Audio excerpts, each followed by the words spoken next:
Assalamualaikum warahmatullahi wabarakatuh. Salam sejahtera dan selamat petang kepada seluruh rakyat Malaysia. Dan selamat Hari Raya Aidilfitri kepada semua muslimin dan muslimat sekalian. Berdiri bersama dengan saya adalah Datuk Dr. Rohaizat, Dr. Nohayati Rosli, Datuk Dr. Chong Kee Kiong dan Dr. Hisham Shah. Kementerian Kesihatan Malaysia ingin memaklumkan bahawa terdapat 62 kes yang telah pulih dan dibenarkan discharge pada hari ini. Ini menjadikan jumlah kumulatif kes yang telah pulih sepenuhnya daripada jangkitan COVID-19 dan telah dibenarkan discharge daripada ward adalah sebanyak 6,041 kes, iaitu bersamaan dengan 79.45% daripada jumlah keseluruhan kes. Sehingga 26 Mei 2020 jam 12.30 hari, terdapat 187 kes baru yang telah dilaporkan. Ini menjadikan jumlah kes positif COVID-19 di Malaysia adalah sebanyak 7,604 kes. Oleh itu, jumlah kes aktif dengan kebolehjangkitan COVID-19 adalah 1,448 kes. Mereka telah diasingkan dan beri rawatan di hospital. Sehingga kini seramai 8 kes positif COVID-19 sedang dirawat di unit rawatan rapi dan daripada jumlah tersebut 5 kes memerlukan bantuan pernafasan. Daripada maklumat terkini yang dilaporkan ke CPRC Kebangsaan, dimaklumkan bahawa tiada kes kematian berkaitan dengan COVID-19 setakat ini. Justru jumlah kumulatif kes kematian COVID-19 di Malaysia kekal sebanyak 115 kes, iaitu bersamaan dengan 1.51% daripada jumlah keseluruhan kes. Ingin dimaklumkan daripada 187 kes baru yang dilaporkan, 10 kes adalah kes import yang mendapat jangkitan di luar negara, iaitu 7 warga negara Malaysia dan 3 bermastautin tetap, iaitu pasangan kepada warga negara Malaysia. Daripada 177 kes penularan tempatan, 173 kes adalah bukan warga negara Malaysia, di mana 155 kes telah dikesan di depo tahanan imigresen Bukit Jalil dan 13 kes daripada kluster pengawal keselamatan ceras.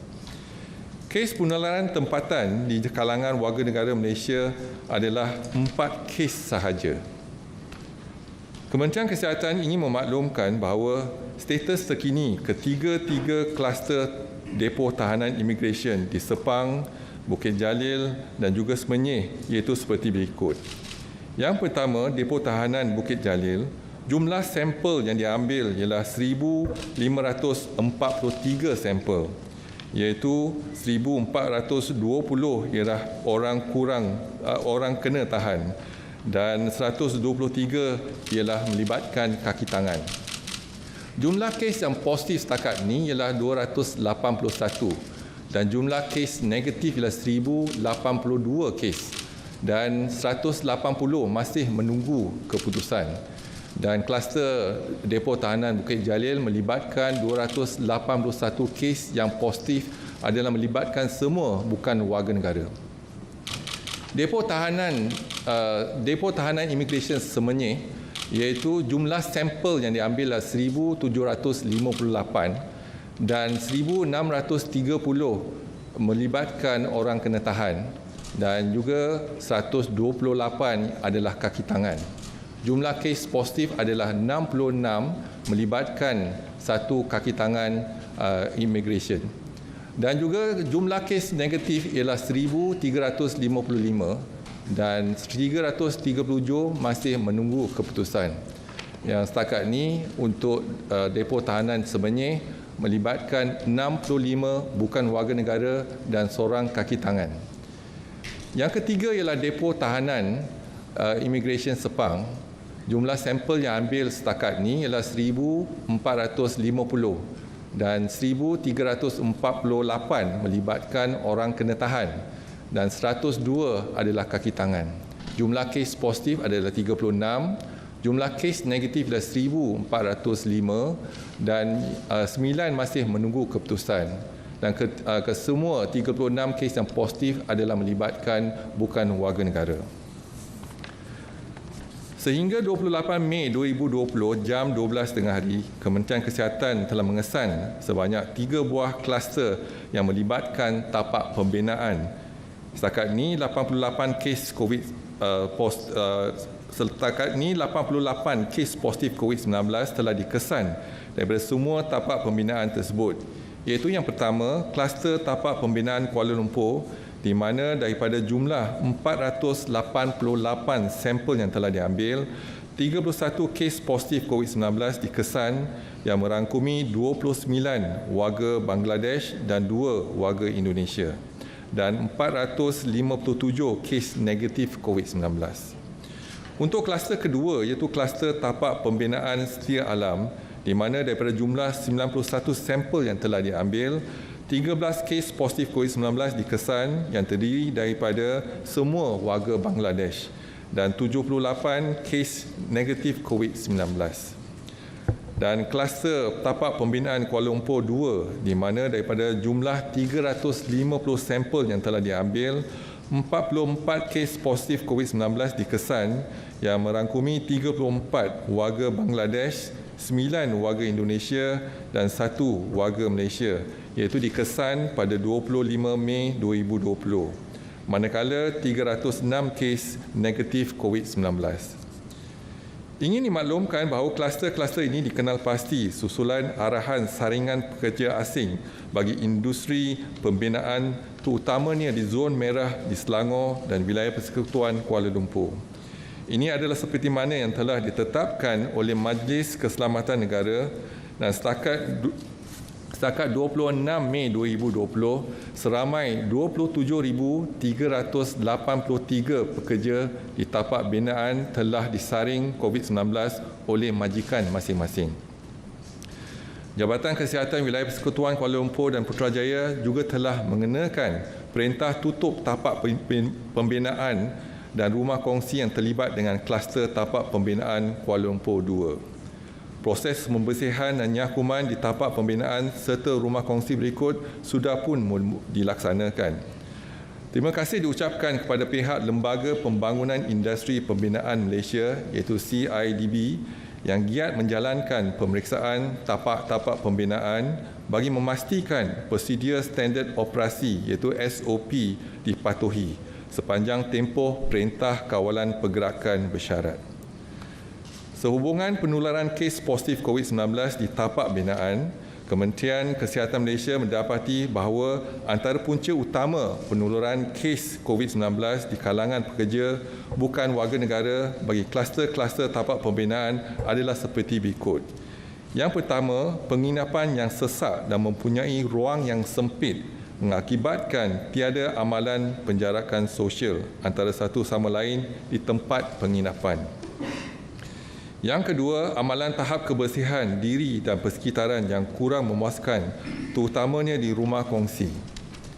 Majikan adalah bertanggungjawab untuk memberi pendidikan kepada para pekerja tentang amalan kebersihan dan langkah-langkah pencegahan.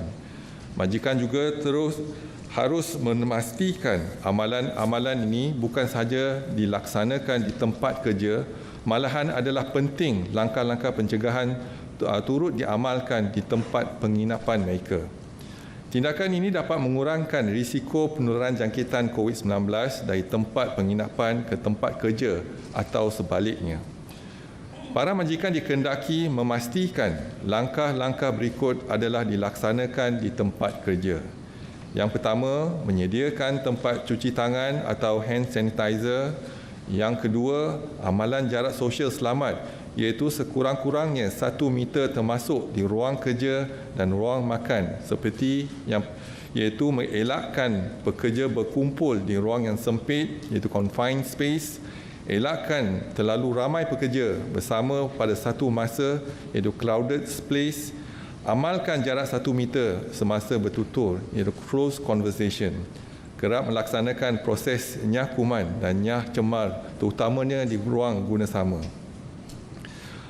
Walau bagaimanapun, pematuhan kepada SOP di tempat kerja akan menjadi sia-sia sahaja sekiranya majikan tidak proaktif dalam memastikan langkah-langkah pencegahan penularan COVID-19, turut diambil dan diikuti oleh pekerja di tempat penginapan mereka seperti berikut. Elakkan 3S ataupun 3C seperti yang telah disarankan. Pastikan katil ataupun tempat tidur disusun mengikut penjarakan sekurang-kurangnya 1 hingga 2 meter antara satu sama lain.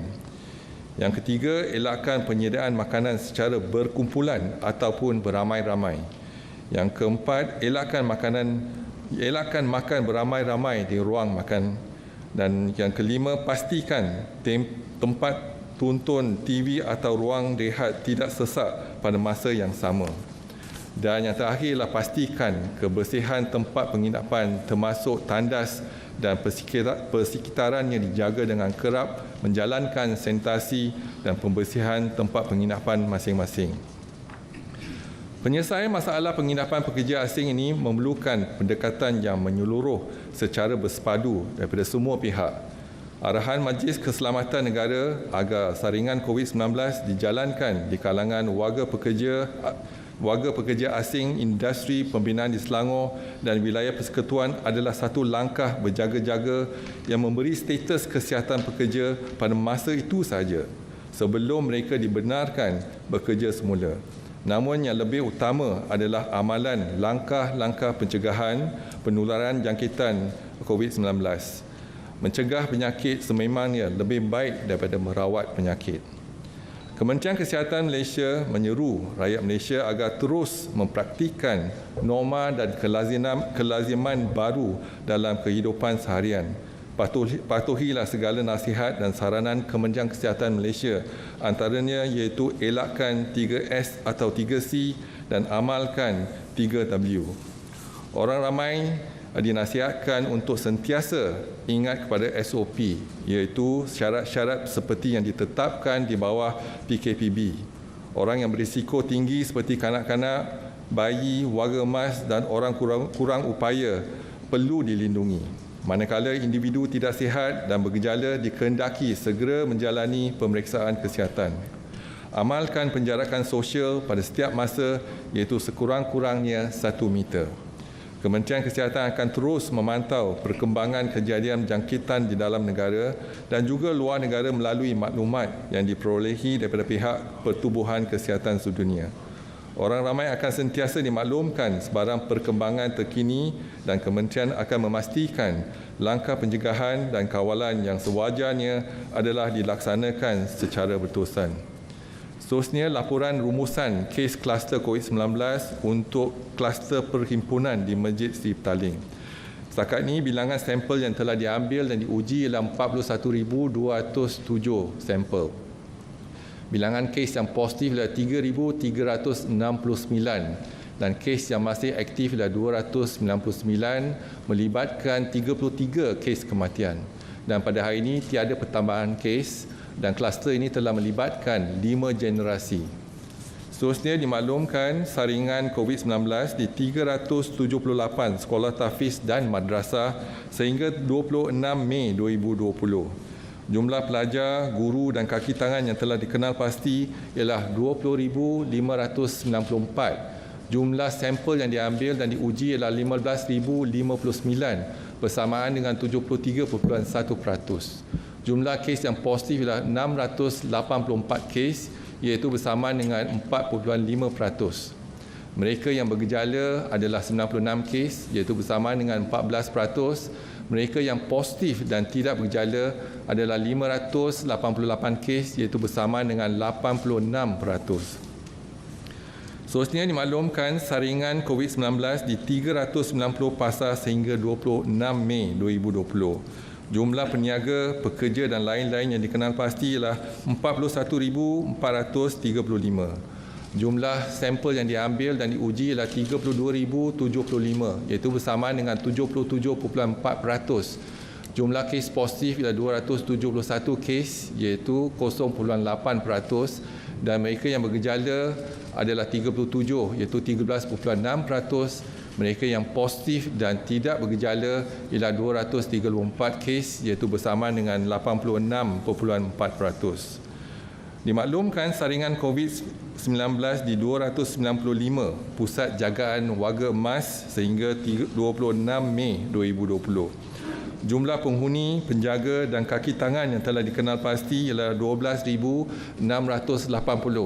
Jumlah sampel yang diambil dan diuji ialah 10,942 iaitu bersama dengan 86.3%. Jumlah kes positif adalah 23 kes bersama dengan 0.2%. Dan mereka yang bergejala ialah 3 kes iaitu 13%. Dan mereka yang positif dan tidak bergejala ialah 20 kes iaitu bersama dengan 87%. Seterusnya dimaklumkan laporan warga negara Malaysia yang pulang dari luar negara dari 3 April sehingga 26 Mei 2020 adalah sejumlah 41,179 individu dan 33,465 individu telah pun tamat tempoh kuarantin selama 14 hari. Jumlah kes yang positif setakat ini adalah 456 kes, iaitu ada pertambahan 10 kes. 5 kes daripada Arab Saudi, 3 kes daripada Singapura, masing-masing 1 kes daripada Pakistan dan Rusia. Seterusnya dimaklumkan laporan kluster COVID-19 yang aktif sehingga 25 Mei 2020, iaitu kluster pertama, Depo Tahanan Imigresen Bukit Jalil, ada pertambahan 155 kes baru menjadikan jumlah keseluruhan 281 kes.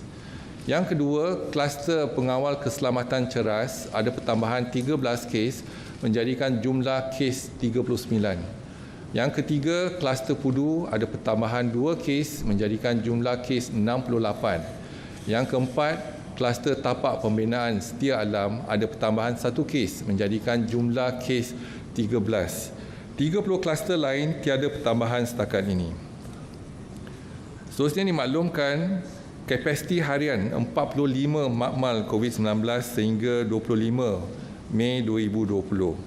Kapasiti maksima ialah 27,667 dan jumlah ujian dilaksanakan semalam ialah 15,093 iaitu bersamaan dengan 55%. Seterusnya dimaklumkan sampel dan ujian pesakit pre-op ataupun sebelum pembedahan yang telah dijalankan adalah 14,132 ujian dan kes dan yang positif adalah 13 kes bersamaan dengan 1.3%. Dan dimaklumkan setakat ini sampel dan ujian rapid test kit antigen yang telah dijalankan adalah 2,866 dan kes yang positif adalah 44 bersama dengan 1.5% yang dikesan menggunakan RTK antigen. Dan saya sekarang buka kepada sebarang soalan dan pertanyaan, dipersilakan. Hi Dato', I would like to ask about the immigration depots. Did the detainees who were tested positive at the immigration depots, were they detained during the MCO? And also the infected detainees who were detained before March 18, did they contract the virus outside or after being brought into the depots? Thank you. The detention center from Bukit Jalil, 4 blocks there, Block A, B, C and D. Block A is those who have been detained before 18th of March. And so basically we have not tested them. And Block B and Block C, the detainees were from the EMCO and they've been placed there. But we were told there's no mixing between Block A, Block B and Block C. Block D is those for the ladies as well as children. So we are investigating the cause of the infection because in the detention center they have been confined in a confined space, and more importantly that is under control at the moment. But we are investigating where is the source of the infection. Perhaps it is possible that there is actually a transmission between those coming in from the EMCO to the Block A. We do not know, but it's possible. Or those staff that are actually providing services, cleaning services, or that carry the infection. So investigation is being done, is ongoing actually. So we are hoping that we can find a lead for us to conclude the source of infection. Hi DG, I'm Angie from Oriental Daily. I have 2 questions. Yesterday you mentioned that there are 14 DTI and also 4 PTS. Is KKM going to test every one of them? Just now you also mentioned the SOP for foreign worker accommodation. Will KKM do random check to their accommodation? Thank you. Thank you very much. So as far as the detention center is concerned, those 3 centers, so we have done the decontamination, etc. But we do have 14 DTI. But what's more important is that the policy now, all those who are detainees been admitted into the detention center, they will be screened. That is a policy from KP. All those who go into the detention center, they will be tested first. That's number one. But we are also equally concerned of the staff.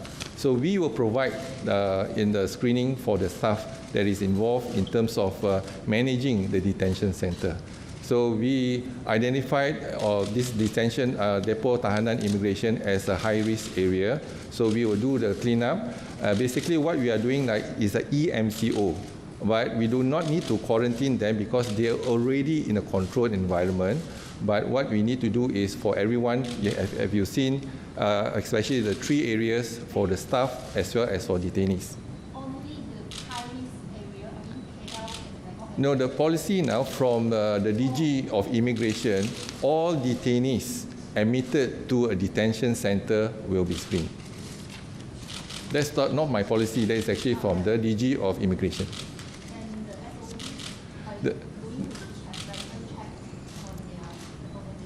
Yeah, so what is important for us now is to focus into not only we are looking into the detention center, immigration detention center, we are also looking into prison, we are also looking into other detention centers. So this is important because we realize that if there's an outbreak in the detention center, then I think this is exactly what we expected.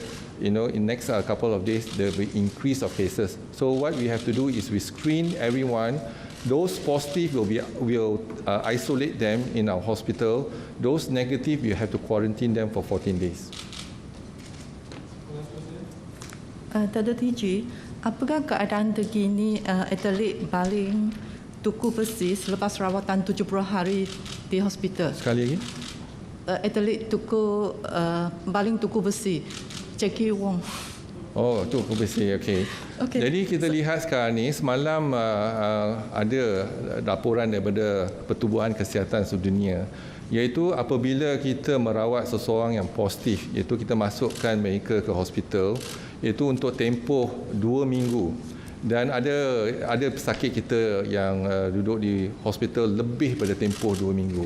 Ini ada kerana bila kita laksanakan hari ke-13 untuk test PCR masih positif. Dan apa yang penting sekarang ni mengikut pihak Pertubuhan Kesihatan Sedunia ialah walaupun test itu positif, mungkin test tu positif dikesan oleh PCR iaitu fragment of the virus RNA. Jadi bila fragment ataupun dead virus pun akan jadi positif juga. Jadi mungkin dari sebagai situ bila kita laksanakan ujian tu masih positif. Tetapi persoalannya, adakah mereka ni masih boleh menjangkiti? Kebolehjangkitan mereka tu ada. Mengikut laporan daripada WHO ataupun Pertubuhan Kesihatan Sedunia, kalau mereka telah melepasi tempoh 14 hari, kebolehjangkitan mereka adalah sifar. Jadi dengan maklumat terbaru yang kita dapati, kalau selepas 14 hari, walaupun PCR adalah positif, kita boleh dischargekan pesakit tersebut. Nah, ini yang tindakan yang baru ataupun maklumat yang terbaru yang kita dapati dan juga akan mengubah protokol kita menguruskan pesakit-pesakit yang positif. So adakah beliau dibenarkan discharge? Dan sekarang ni laporan baru kita terima, jadi kita akan maklumkan kepada semua pakar-pakar kita di hospital iaitu protokol yang baru yang kita akan laksanakan, iaitu kita akan merawat kes yang positif untuk tempoh 14 hari saja. Walaupun mereka akan positif selepas tempoh 14 hari, tetapi kebolehjangkitan tu adalah hampir sifar.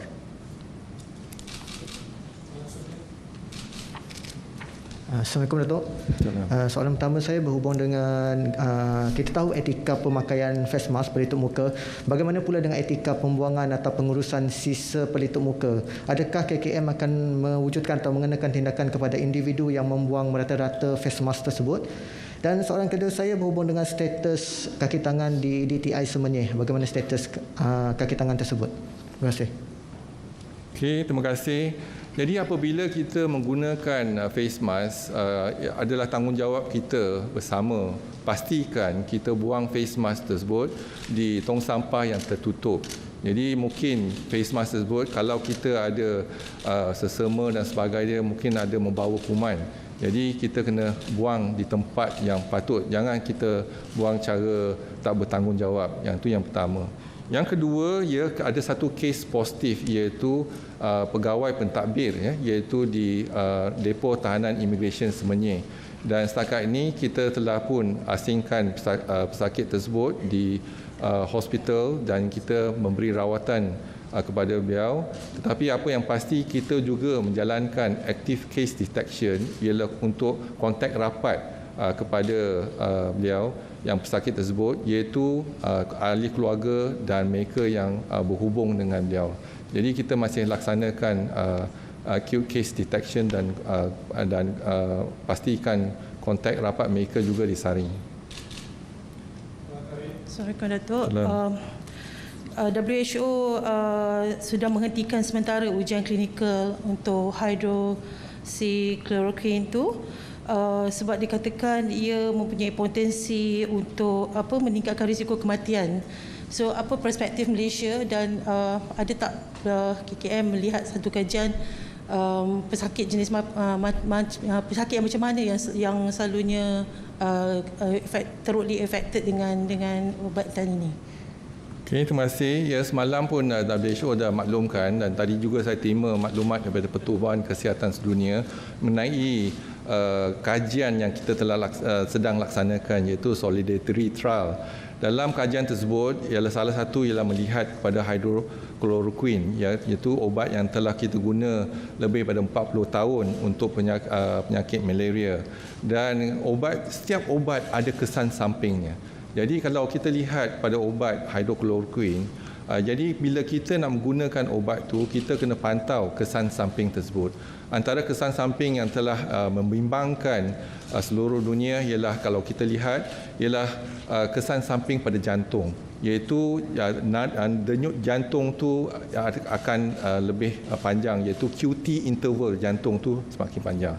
Jadi dia ada kesan samping pada jantung. Dan obat ini juga ada kesan samping kepada mata iaitu in terms of blurring of vision dan sebagainya. Jadi ada banyak kesan samping. Apa yang penting ialah apabila kita mulakan rawatan menggunakan obat ini, kita kena pantau dari segi denyut nadi dan juga kesan samping yang ada. Dan penggunaan dia biasa dia guna dalam tempoh 5 hari. Tetapi pemantauan tu yang penting. Jadi memang pada hari pertama lagi kita gunakan iaitu off-label usage of hydroxychloroquine.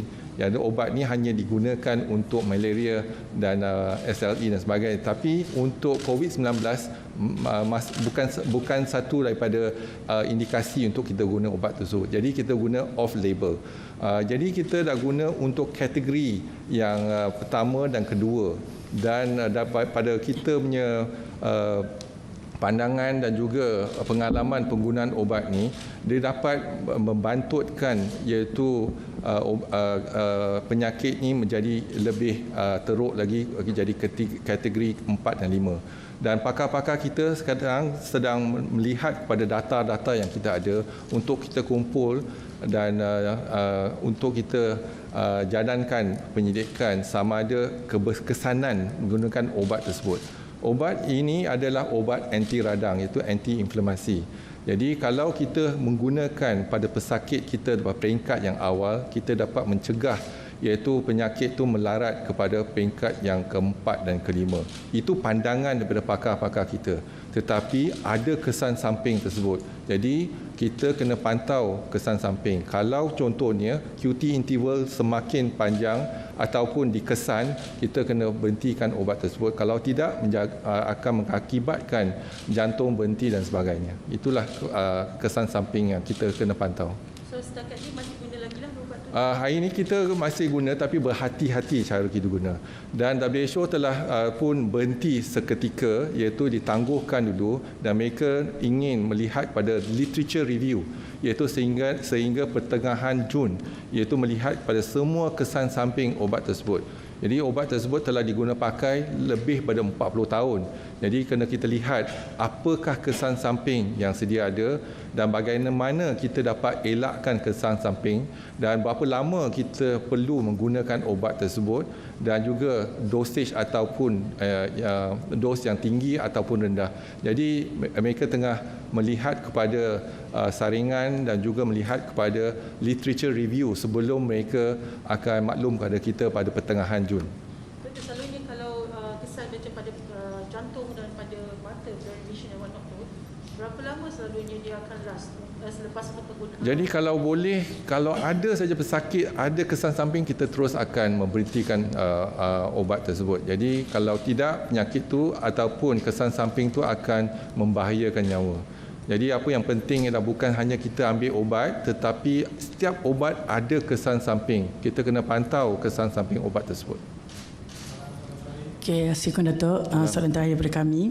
Okey, macam kita lihat sekarang ni musim Hari Raya Aidilfitri. Jadi kalau mereka yang telah pun discharge daripada hospital yang positif COVID selama 14 hari itu, perlu tak mereka ni di rumah melakukan proses kuarantin itu, maksudnya pengasingan diri daripada keluarga? Terima kasih Datuk.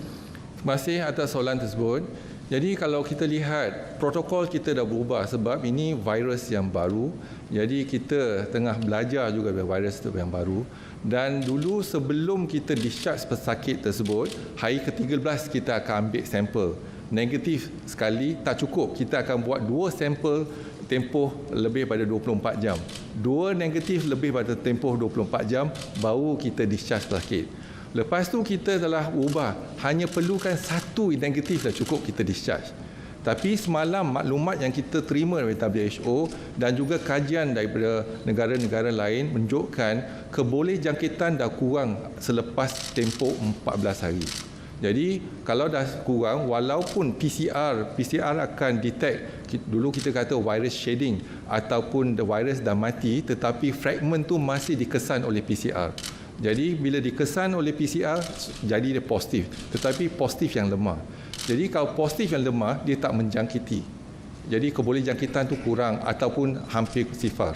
Jadi dalam tu kita sekarang ni akan lihat pada position paper kita untuk kita keluarkan satu maklumat terkini ataupun SOP yang baru untuk kita merawat pesakit. Itu mungkin tak perlu kita gunakan PCR sebagai positif ataupun negatif, itu tak penting. Yang penting sama ada kebolehjangkitan pada pesakit tersebut. Dan selepas discharge, kita menasihatkan pesakit tersebut untuk kuarantin 2 minggu di rumah. Jadi sekarang ni kalau walaupun ada yang mereka kesan positif, tetapi positif tu bila kita culture, iaitu tak ada dead cells, dia tak ada virus langsung. Jadi walaupun dia positif tapi dia culture negatif. Jadi inilah kajian yang telah dijalankan di Korea, di Taiwan dan banyak negara lain, dan kita rasakan sekarang ni protokol kita untuk merawat pun akan berubah dengan maklumat yang terkini yang kita dapat daripada WHO.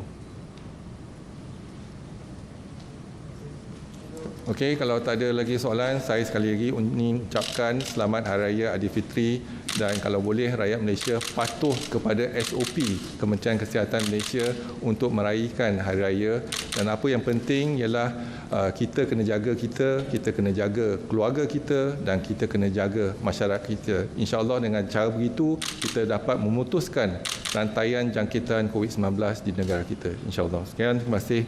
Wassalamualaikum warahmatullahi wabarakatuh.